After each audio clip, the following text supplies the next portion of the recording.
Okay, folks, if everybody could take their seats, we're going to get started here in just a second.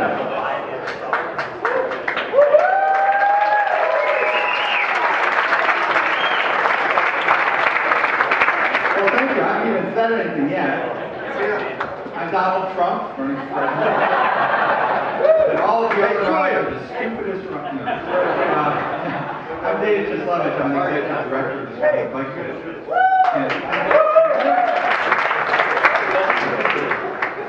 First, of course, I want to thank our sponsors. So we have Trek, SC. Yeah, give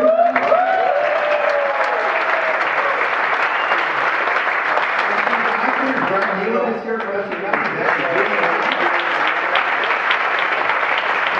American Transmission Company, Wheel and Sprocket,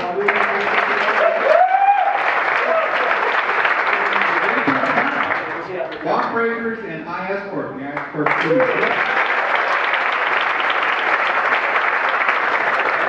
We also have some members of the Wisconsin Bike Fed Board of Directors who are intrepidly doing the ride tomorrow. So Brian Christopherson is here, so let's hear Brian. And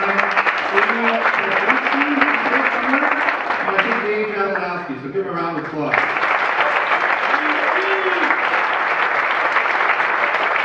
So let me talk just a little bit about how we got here. So Trek is a big supporter of the Wisconsin Bike Fed. They have been for a long time. And when I got this job a couple years ago, I went to see John Burke. And I said, John, well, what are you looking for from the Bike Fed? He thought for a second. He said, well, I want you to be the biggest membership bike organization in the country. And I said, well, we already are. Because we are. We're the biggest statewide organization in the country. Well, that was John's reaction. He wasn't satisfied. So we have like 5,000 members, and I said, well, John, how many do you think we should have? He thought about it for a second, he said, well, 20,000. And I thought, well, that's a 400% increase? Don, when would you like that done? Oh, 3 or 4 or 5 years. Sure, no problem. So I went away and came back with a plan to get us to 10,000 members, hoping that he would have forgotten the number 20,000. And he looked at the plan, he says, very good, and I'd like you to get to 20,000 members. So I went back, and there's only one organization in the country that's anywhere near 20,000 members. And everybody know who that is? Cascade. It's the Cascade Bike Club in Seattle. And they have like 16,000. So I called up Elizabeth Piker over at the Cascade Bike Club, and I said, well, how'd you get that many members? Turns out they have rides, and they have this really special ride called the Seattle to Portland ride. It's about 200 miles, but they do it over 2 days. You have the option of doing it in 1 day, but most folks do it over 2 days. They have 10,000 people on that ride, and that's how they build membership. So I went back to John, and I said, I got this great idea. We're going to do this ride. And John, his way, he's got this big, thing where he calls up the internet and the maps and all this stuff, and he calls it up. And he starts looking at it, and he's starting to measure the distance between the Mississippi River and Lake Michigan. And it turns out at the time it was like 200 miles or so. And then somebody, I don't know who it was. I don't know whether it was Dave Schlabowski or John Burke or Dean Gore. God, I hope it wasn't me. Somebody had the bright idea. Let's do this in 1 day. And then one thing led to another, and before you knew it, we had Jens Voigt here, we had the Trek Factor Racing team.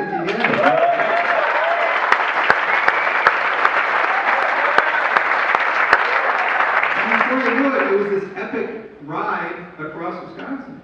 Epic. And I thought to myself, well, that's fine, but we want to get like 10,000 people. And how many idiots are there who want to ride 175 miles in 1 day? And the answer is 439. So you are actually all members of the Bike Fed. So just by virtue of signing up for the ride, you are now members. Thank you so much. And the reason that's important, the reason John is right about trying to get that many members, is because there is strength in numbers. We just went through a very tough legislative session in which our Feed Streets Law was pretty much repealed. in which funding for bicycle projects was cut back. And we made some progress, but not enough. We should have done better, and we would have done better if we had had those 20,000 members that John wanted us to have. And so, why it's so important that you're here is not just that you're insane enough to want to ride across the entire state of Wisconsin one day, but that in doing so, you're supporting this movement. You're literally, yes, give yourselves a round of applause.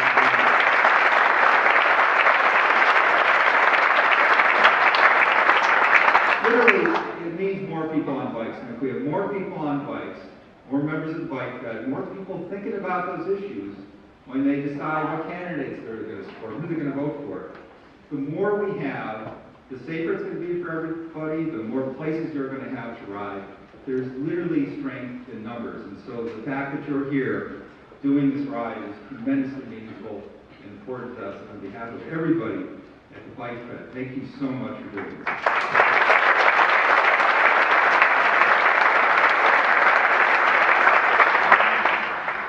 And I also want to thank some folks who worked very hard to make this happen. Tom Schuler is here somewhere.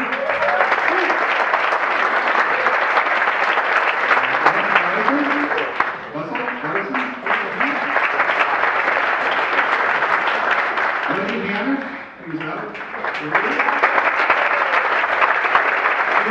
Julian Cable, from Wheels Project. And the guy whose ride this really is, the guy who really worked night and day to make this happen and make it happen right. I'm very proud to say I should call him my co-director, because for all intents and purposes he is, but the deputy director of the Wisconsin Bike Fed, Dave Schlabowski.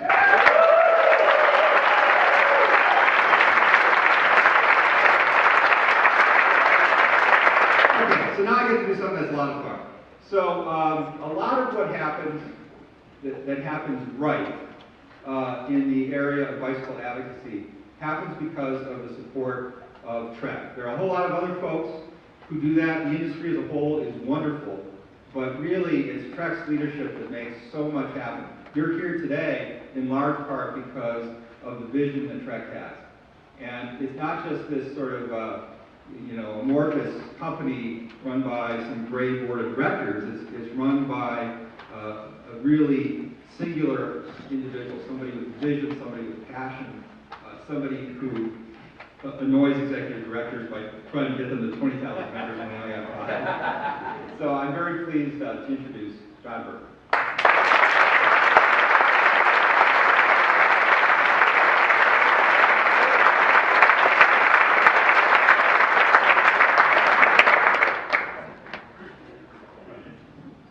Well, it should be easy to follow the guy who insulted the audience. I just want to say thank you to the 439 people who have shown up here. Mayor Dave said it well. We face a lot of challenges in Wisconsin. We lost the Complete Streets bill. If we would have had 20,000 members, we would have won that battle. There's hundreds of thousands of people in Wisconsin who care about cycling. We need to get people involved. And this ride tomorrow helps to get people involved. And to have so many people show up here for the first year of this is amazing. We have an awesome group of people at Trek. And Dave talked about it a little bit, but we're a bike company, but we like to do good things with the bike company. And one of the real joys of running Trek is working with a lot of awesome people and doing good things like we're going to do tomorrow. We like to do that kind of stuff. The other thing I want to point out, and you'll see them on the ride tomorrow, is Wheel and Sprocket. Those guys, for the past 30 years, they're at every ride in Wisconsin. Those guys,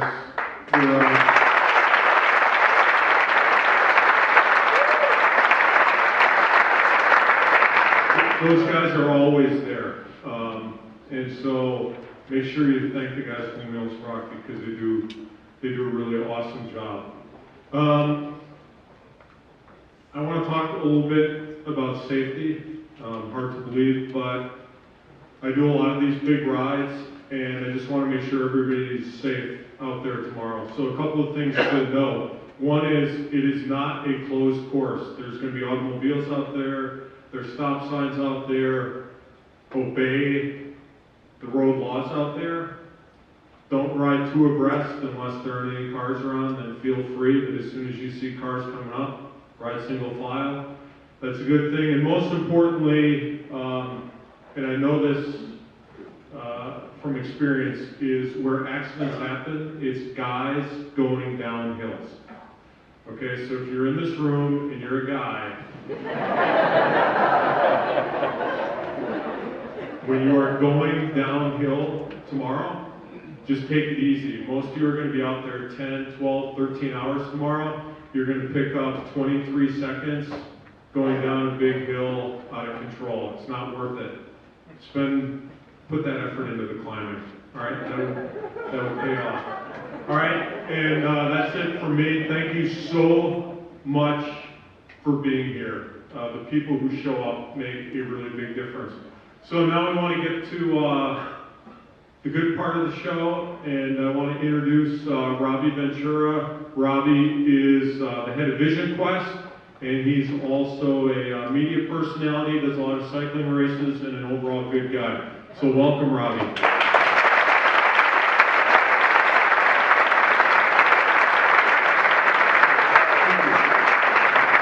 Oh my gosh, it's so nice to get back to Wisconsin. I spent way too much time in Illinois, and it's funny, but it's true. I mean, it's just seeing my old friends, David Smesser, and watching people drinking beer before a 175-mile ride. I love it. I miss it. The favorite.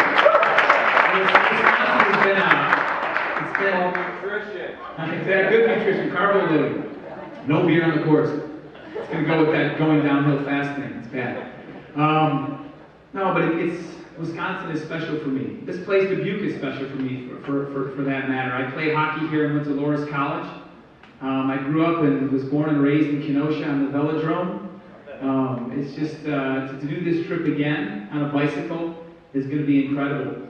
I'm totally flabbergasted that 460 of you guys have decided to make this journey. We're all going to get really, really raw, especially if it rains, guys. Do we have a chamois? Seriously, do we have a chamois green sponsor? Because if we don't, next year, that's going to be the big one, a huge one. Nipples, taint, arms, body, legs, back, and knees. How many of you guys have ridden a bike 100 miles this year? Raise your hand. How many haven't? Oh shit. 175 miles, 12 hours, potential rain. I love it. Okay, only Wisconsinites can do this shit. Bravo!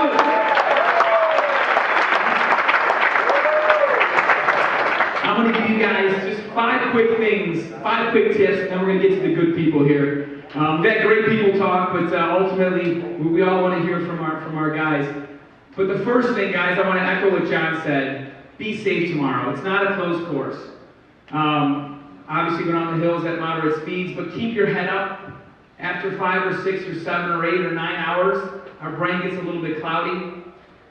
Pay attention the entire time you're out there. Take it slow, and just really be safe. I can't stress that enough. Number 2, be self-sufficient.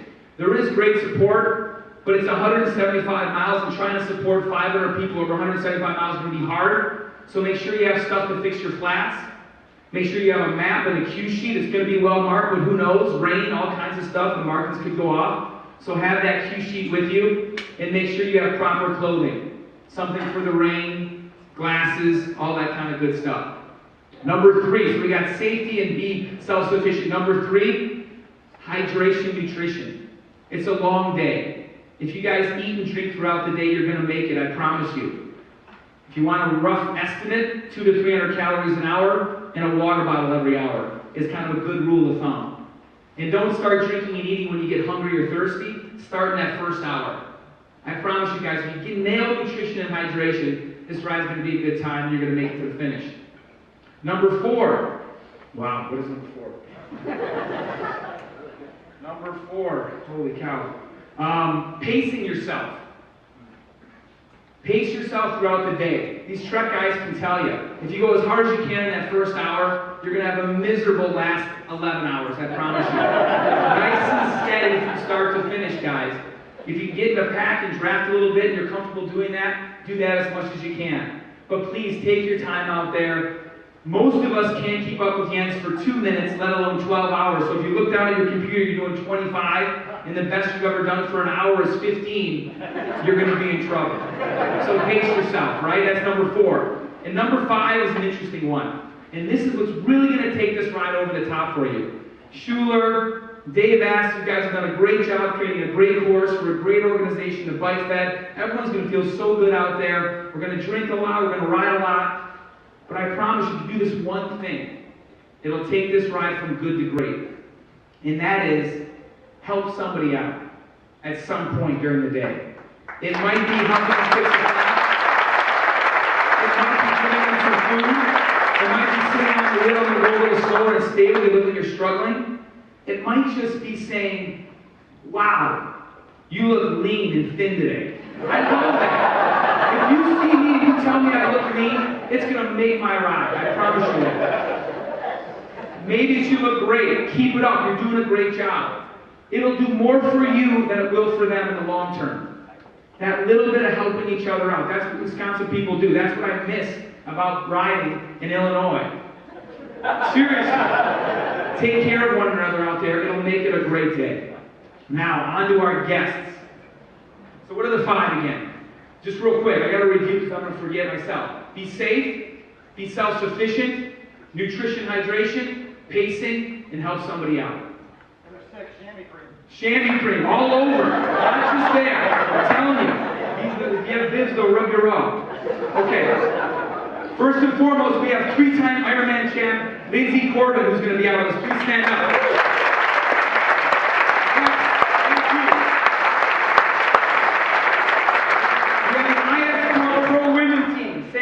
Led by Sam and Skylar Schneider. Please stand up. They got their start at the Kenosha Velodrome. Yeah!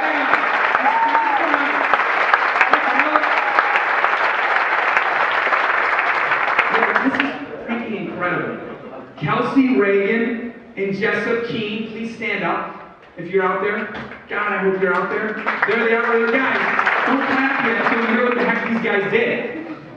They broke the record for riding across Wisconsin. Kelsey did 380 miles in 22 hours. Check this out, Trek guys. Jessup, 280 miles by himself, averaged 24 miles an hour. Is that insane? Check this, guys. They're riding back from Kenosha after the ride.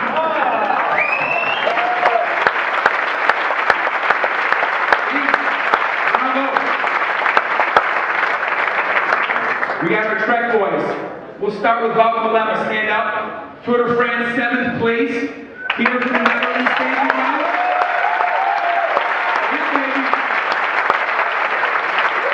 He's stoked for next year's Tour de France. He's got 2 fresh recruits in Stevena, right? And Ryder Heshkall, big things next year. I know you want to place on the podium next year. Good luck to you. We have Marco Colden. Stand up. Track racer. He's going to do some hot laps on the velodrome for us, right? Perfect. Jess Sargent, stand up, please. Jesse Sargent. New thing about Jesse, guys, he started with the Livestrong factory team. This guy's been on a Trek his whole professional career, and you love it, don't you, Jesse? Trek Bikes, number 1. Thanks, John. Who else we got? We got Lauren Didier. Stand up.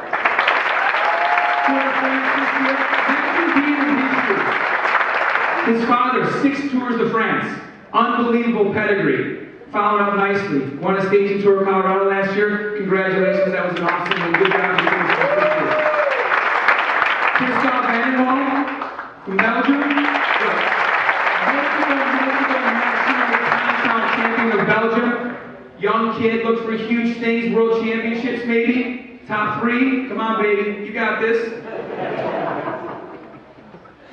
Who else we got? The one and only, the Wisconsin kid. 2-time U.S. Pro Champion. Had a little bit of a crash and tour of Utah, but he's back. Matthew Boucher, stand up.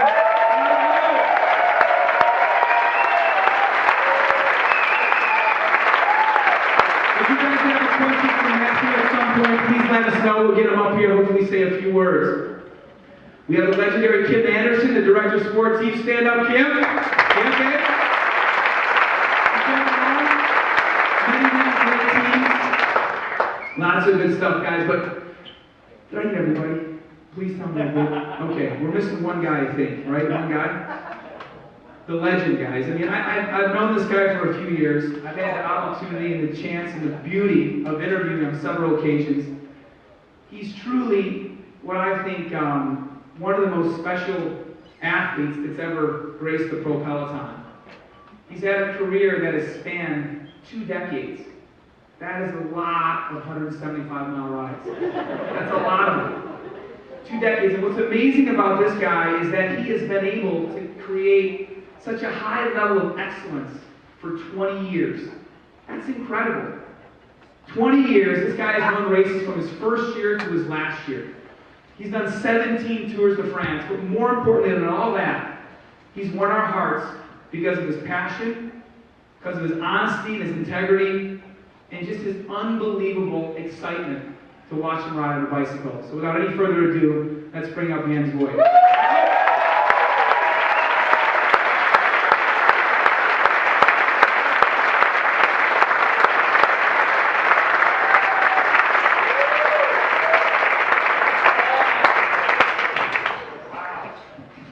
So Jens, how have you done it? 20 years. Unbelievable high level of cycling for 20 years. Most of us can't do 2 or 3 years at that level. How did you manage to create such a high level for 20 years? Well, you want the funny answer first? Your mother-in-law lives in my house.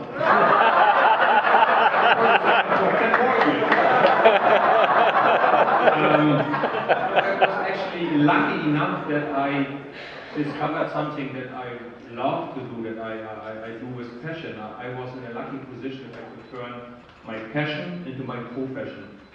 I mean, not too many people in the world, I believe, can say that they really, truly love what they do. And 99.9% of the days, I really love what I did. I mean, the days when you crash and you're laying on a tarmac and you go, ouch, I really need to do this again.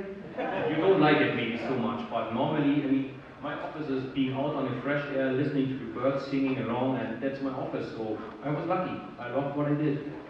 So most people last 5, 6, 7 years at a high level in terms of just getting tired. And sometimes they change as an athlete. Did you see a big change from when you were a neo-pro till now in terms of how you race your bicycle, what you did out there on the road? Maybe one of the few things I would change if I would be at, kilometer zero again in my career, I would show more confidence earlier. I realized only later in my career that I didn't need to follow all the early breakaways. I could also do some attacks later and actually win the race and not just be out there for the TV. I to realize that. So I would show more confidence earlier in my career. You lose the fast muscle fibers. That's what you lose first when you get a little older, right? The diesel engine becomes bigger and stronger, and you can ride on forever. But this quick punching out of the corners, that was getting harder and harder towards the second half of my career. Let's talk about your retirement here. I know it was last year. The cycling world lost one of our most favorite riders, but the commentary world, Trek, obviously got a great guy. How has retirement been? Talk about the shift, both mentally and physically, that you've gone through these last 12 months.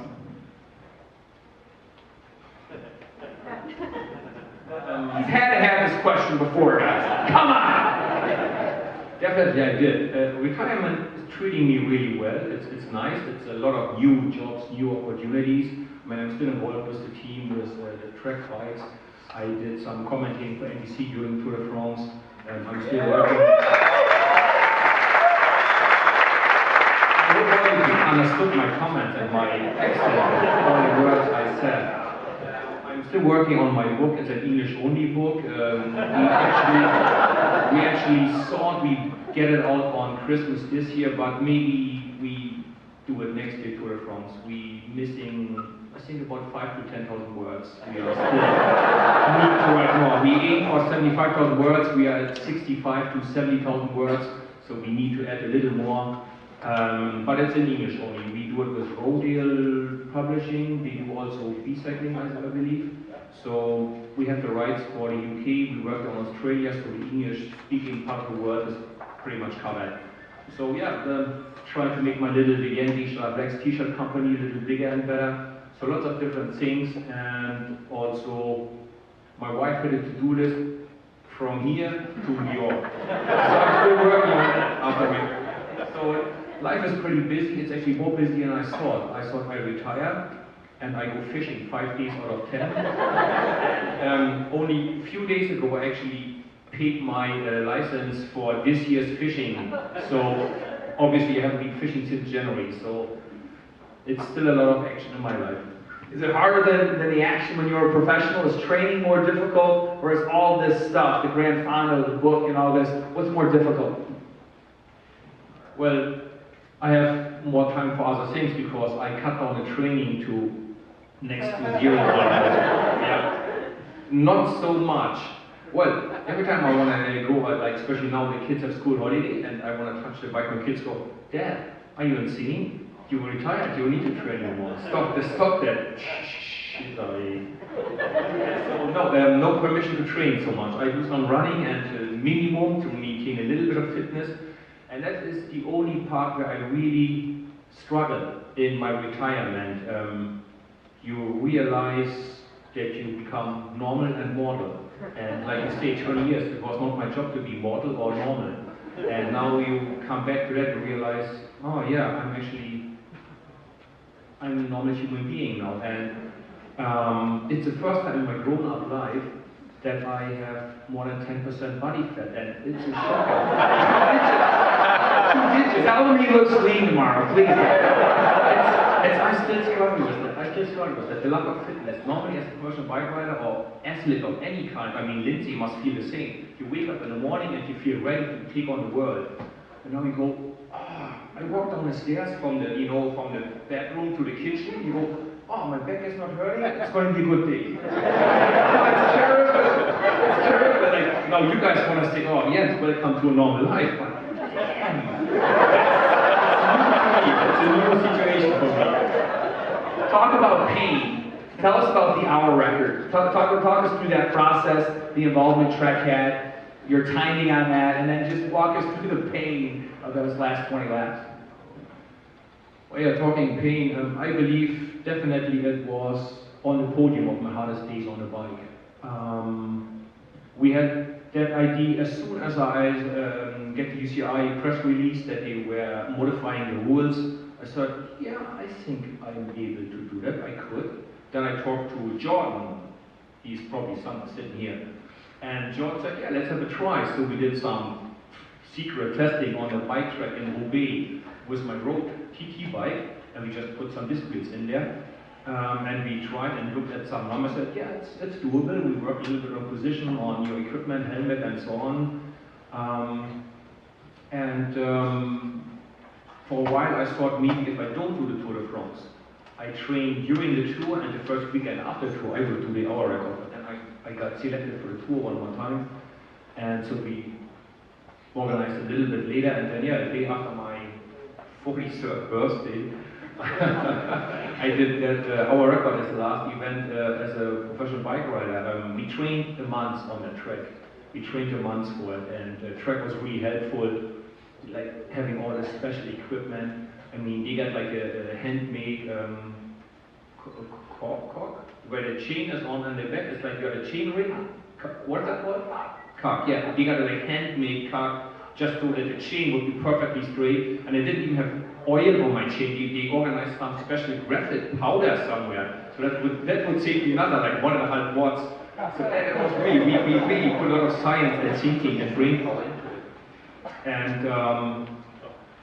And I mean, you're ready. For the first 2 or 3 minutes, or 5 minutes even, honestly, you wouldn't even feel the pedals.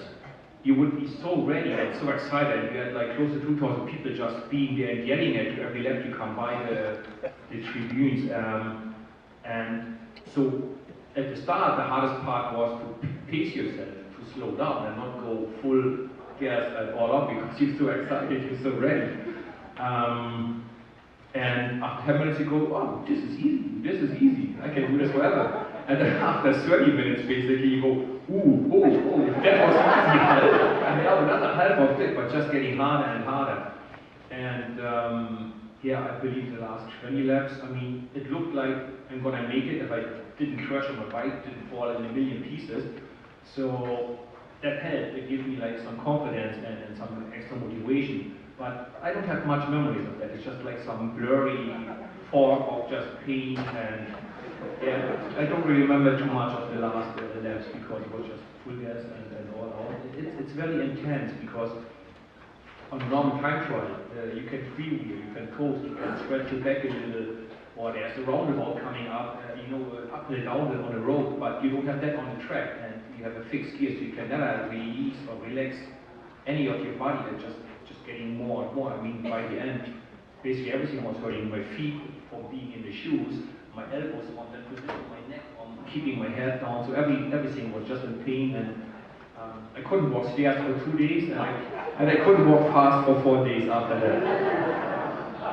Give these guys some advice for tomorrow.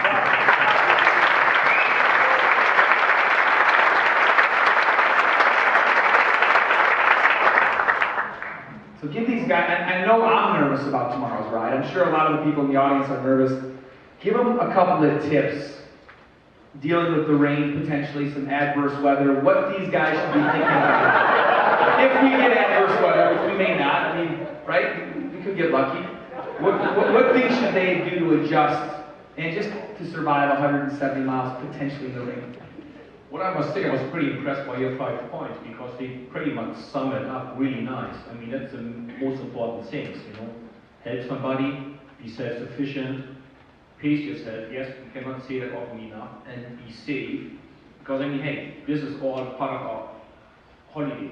Well, if you can 175 miles, you can take it like a holiday trip. But we're supposed to enjoy this, okay? Nobody wants to end up on the deck or in the ambulance car. So safety first, really safety first. I cannot say that often enough.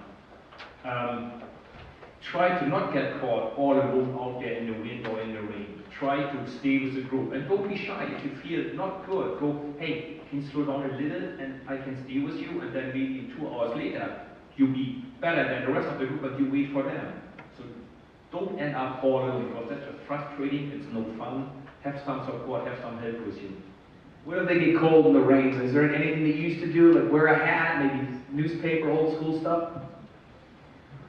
Well, we see how the weather's at the start. I mean, maybe you already put everything on that we have. But actually, now since you talk about it, I just like really start thinking, what if I have a long sleeve rain jacket here? I think I only brought the short one with like the shorter arms, but I work it out. The newspaper, you need to replace it because it gets all wet and then it doesn't help so much anymore. You need to replace it because it gets all soft, and so you need to replace that. But yes, a cap under the helmet, it's very helpful. That helps a lot. Some of these guys are going to experience one of their most difficult days on the bike. The hour record aside, in your 20-year career, what was the most difficult race or day you've ever had on your bicycle? Tell us about it. One thing that always comes to my mind when I get this question is a stage in Tour California, when California was still in February. There was a stage that ended up in San Luis Obispo. It went down along the coast highway, 220 kilometers, block headwind, like strong headwind. We used a small chain ring, 39, 16, 17 on the flats, working right in tempo. There was so much headwind, and it was raining from the beginning to the end. And then once we finished, I thought I never get warm in my life again. I was like cold to home, and it was unreal. And like everybody else was like that. There were like hours of like not one single rider talking a word. Just like crying, just trying to survive. Every sort of sign like San Luis Obispo 80 miles, and you like look at your speed and you calculate, you go, oh my god, we're looking at like 3.5 hours. And it was awful. It was a really hard party. Not in terms of profile, just the block headwind and the cold pouring rain. it was less than 10 degrees. It was really, really miserable. So my point is, how do you get through that? What tips when these guys start to feel that way, like you felt when you saw 80K to go to San Luis Obispo, when they have that thought tomorrow, what should they get in their head? What do you put in your head when you're really on the rivet and you just might not think you can make it? Shut up, Mike. Yeah, but Remember, you all got to pay me royalty to use that.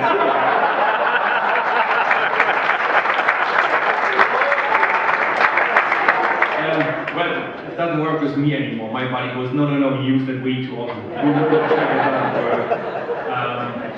Small ideas, to spin the legs and produce some heat. That's the only way that you can do a little bit about it. Otherwise, you just gotta suffer through it. There's no shortcut. There's no easy way. It's hard. It's cold. Hot tea is not always an option because it's hard to find. So just bite the bullet, I guess. Bite the bullet. So guys, I know a lot of you have your own questions.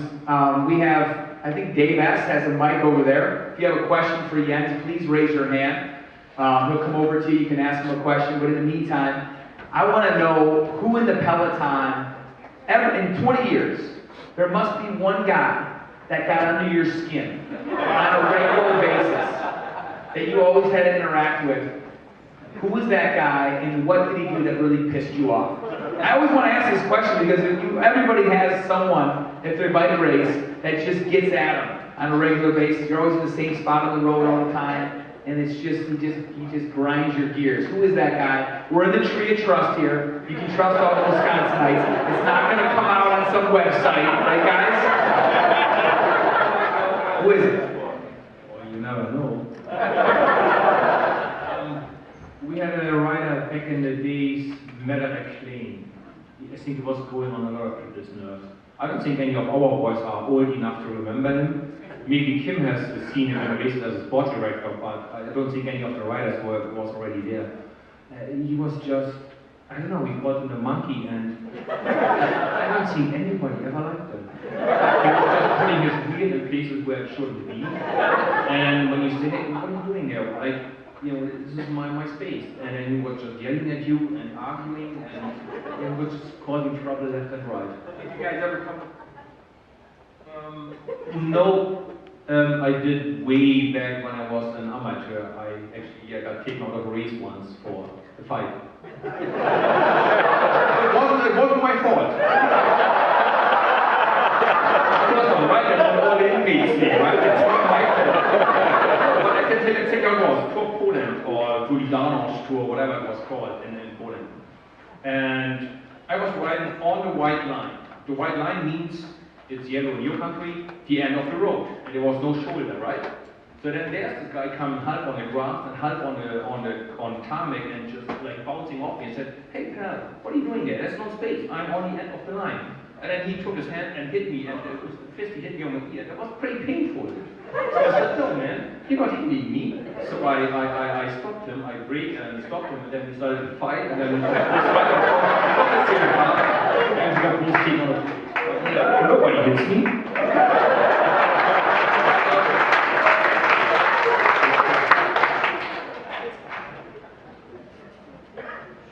Jens, speaking of extreme weather in the Tour of California, can you recount the story I think you had with on the other end of the temperature scale with Bob Jungels when you stopped at the side of the road because it was too hot? Is that apocryphal or is that real? Yes, that's true. I was next to Bob Jungels. There was that really hot day. Was it 3 years ago? Up to in the desert there, what, Palm Springs? Palm Springs, yeah. So we go into that last climb, and the boys in front bellying out for the stage, and I was dropped. I was whatever 5 minutes behind, and I was with Bob Jungels, and I looked at my heart rate, and I was going fairly slow because I was dropped and I didn't need to fight anymore. I need to save energy for the other 6 or 7 days to come. And I look at my heart rate and it's still at 180, and I go, you know what, Bob, that is not good. The heart rate is way too high for the speed we're doing. So I said, Bob, you might be laughing at me, Bob Jungels, Leopold, 90 years old. I said, Bob, you might be laughing at me, but you see that little rock there? I'm gonna stop exactly there and sit down and wait for my heart rate to at least go down to 170 to 172. And that's what I did. So I lost, whatever, 14 minutes that day. And I was still not last. And I remember Kim looked at me at the finish line and he had his doubts if I actually should maybe give my license back then. To save myself, I won stage 2 days later. So,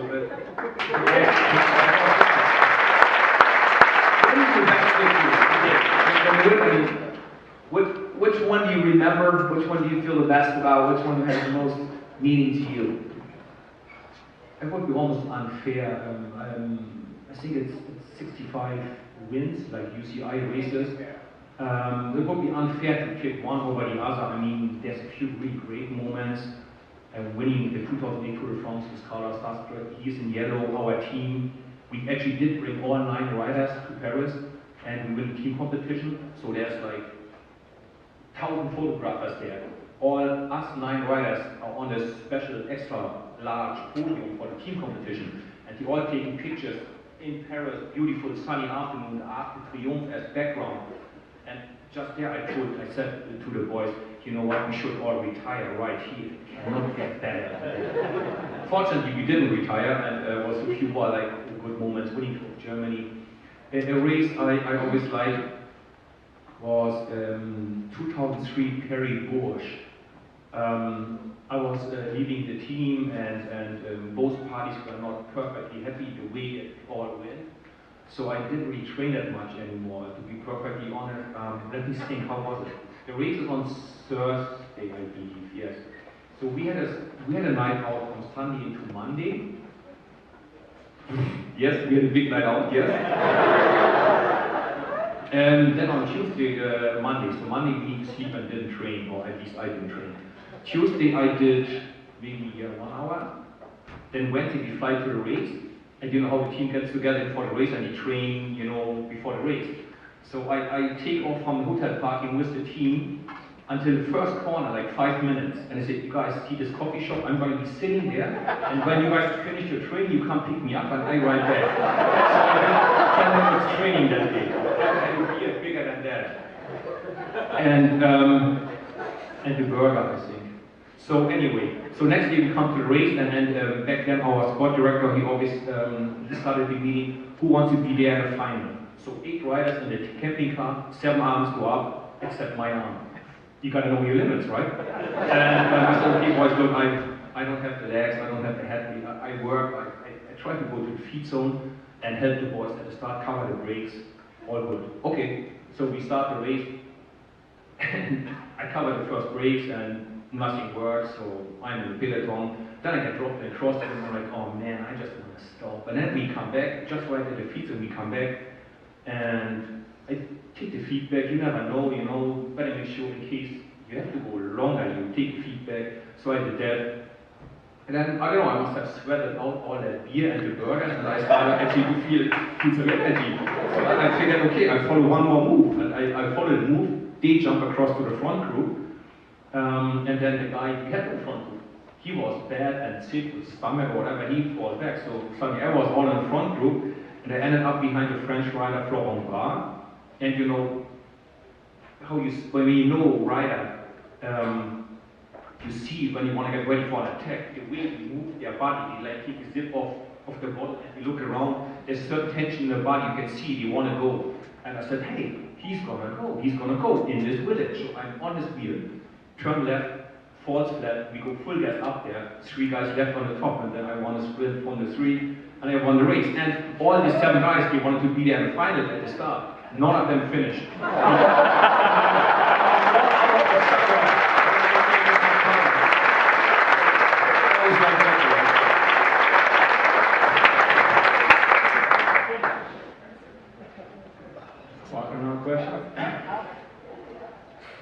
I guess if you just talk a little louder, we can probably still hear you without the mic. I have a comment. I just want to thank you for the inspiration, being an older guy than you.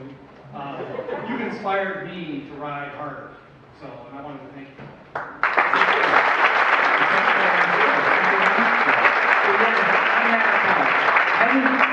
your popularity here in the United States is insane. I mean, I talked to some of my friends in Germany. They love you there, but they really love you here. Why is that? Why do you think that is? And how do you feel about being such a popular figure here in the U.S.? You're still popular in Germany, but I think more so here. Wouldn't you say? Definitely, I would agree to that. And there must be a reason why I think it's the sixth time this year that I'm in the US. It's sixth or seventh time already. So there's a reason why I keep coming back, because I love it here and I feel happy, I feel welcome here. I believe, well, some of it maybe it's like a funny one-liners. With my German accent. But I believe, I hope I can say it's also that people see me. I mean, I must have had a certain talent, but I was also working hard. I was training a lot, I was working hard, and I was always willing to take a risk, to take a win. You know, I mean, of course I would like to be a sprinter. You don't see me all day long. I do 20 meters in the wind, raise my arms, I get the girls to draw me and the money. That was never given to me, so I had to go 150 kilometers with like a 10% chance of making it. And I think people appreciated that I got my head kicked in and I came back and came out with the bell next day and did it again. Yeah.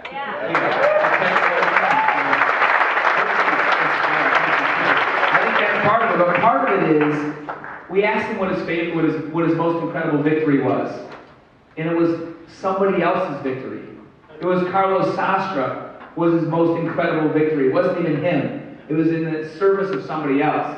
And I don't know about you guys, but I love that about Jens Voigt. That it's not ever about you, it's about your teammates. You go off the front, yeah, sure you want to win, but it also sets your teammates up. And then you ride with incredible passion. And I think in Germany, they like passion, but they like to have their things in a row. The passion piece is not nearly as big as it is here in the U.S. So I think with the way you ride, your excitement, your energy, that's what makes you, I think, so loved in this country. We really appreciate you coming out tonight, so thank you. Before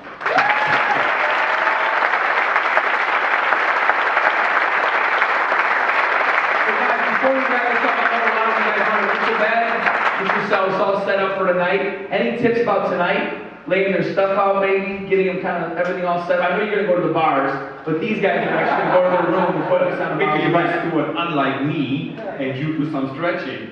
I knew it's good for you, but I just could never get my head around it. Way too little with you in my career. I know it's good for you, but I just couldn't do it. Tell us a little bit about Matthew Boucher as a teammate. He's a Wisconsin guy. He's coming back from an injury. He's two-time U.S. Pro champion. Any stories, any words about Matthew? Well, the first thing comes to my mind is actually that his wife is producing the best cookies ever in the world. Some of my teammates tell me that I'm snoring, which of course is a lie. Of course I don't snore. I keep telling them I only snore when I'm rooming with people I don't like. So those makes you really pretty good. And every now and then I would get one of his cookies and they were just delicious. So that was my first memory. When I think about Matthew, I think, oh yes, twice national champion. And that his wife producing the greatest cookies on earth.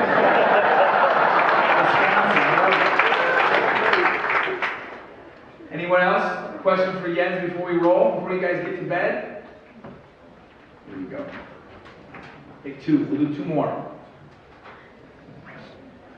So a lot of, maybe not a lot, but a certain number of pros, their children have followed them into the profession. Do you, and I know you actually have a kind of a whole group of kids. I don't know if you got boys, girls, or mixed. Are you, would it be okay with you that any of them follow you into what you've done all these years? Well, my second son, Julian, he's 16 now. He just stopped this year. He did 4 years of cycling. My wife and me, we agree both that we actively push and encourage the children to pick any sport, whatever they want, but any sport, because we really believe in that old saying that only in a healthy body lives a healthy mind. So we want the kids to be out there and do sports. My oldest son, he did basketball before, and now he is playing lacrosse. And Julian did track and field, and then two friends of school said, hey, come with us and try cycling. And I must say, I had a little mixed emotions, but I do remember on his first race, he joined a very, very small team. And it was a mountain bike race, like a Berlin Off-Road Cup, it was called. And some of his friends, they missed the start and he couldn't find it and he overslept and whatnot. In the end, it was just Julian and me in the forest and his old coach. And he won his first race. And I'm like, wow, that's probably one of my best moments, you know, in cycling almost, watching my son winning his first race. And I thought, just like me, winning his first race, so you are proud, right? But now that he stopped, this cyclist in me is a little sad about it. Because it makes you proud, and I could see his position. He has a certain potential. I could see the pedal stroke, the position on a bike, he looked well balanced, it was nice. But the father in me is not unhappy about it, because I still have a titanium screw in this hand, and I have still steel and titanium in this hand, and this finger will never be 100%. I had 3 broken collarbones, 1 broken shoulder, about 100 to 120 stitches in my skin, but he put me back together, like in my face, both elbows, both knees. So as a father, I know that cycling is a dangerous sport. If he does track and field, he can twist his ankle.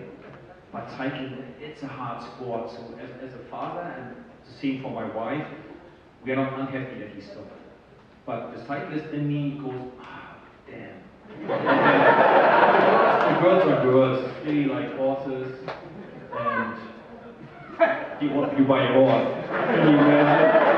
They did tennis, field hockey, so they tried all sorts of sports, but I don't think there's any cyclists in my family, any future cyclists in my family.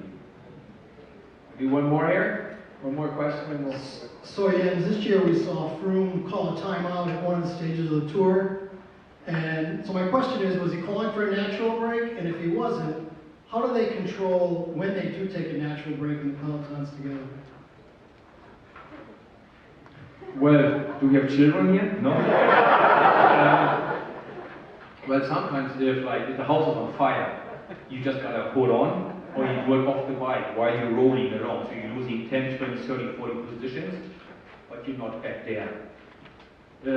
Often after, like, let's say, the first hour intense fighting, the breakaway goes out there, and I mean, everybody is just a human being, so from 180 guys in the peloton, probably 110, 120 have the same desire. So it just takes one rider to stop, and people go, phew. So you can see another 40, 50 guys following, and then of course it's a mutual agreement that nobody attacks when half the peloton is just doing the ninja, whatever you say in correct, proper, politically correct English. And sometimes you just get caught unlucky if you just stop all alone, nobody noticed, and somebody decides to attack, and you back there and you got to chase a lot. Normally, you're never that far back that you're out of the caravan of the cars, and then you just jump from car to car back to the peloton. So it's not that you're completely lost and you're out there all by yourself. But yeah, sometimes it's an hour where you go, I would like to, but there's no chance. It's spectators, it's cities, it's uphill, it's downhill, and you just don't have a chance. Okay guys, I want to thank everyone for coming again. Jens Voigt.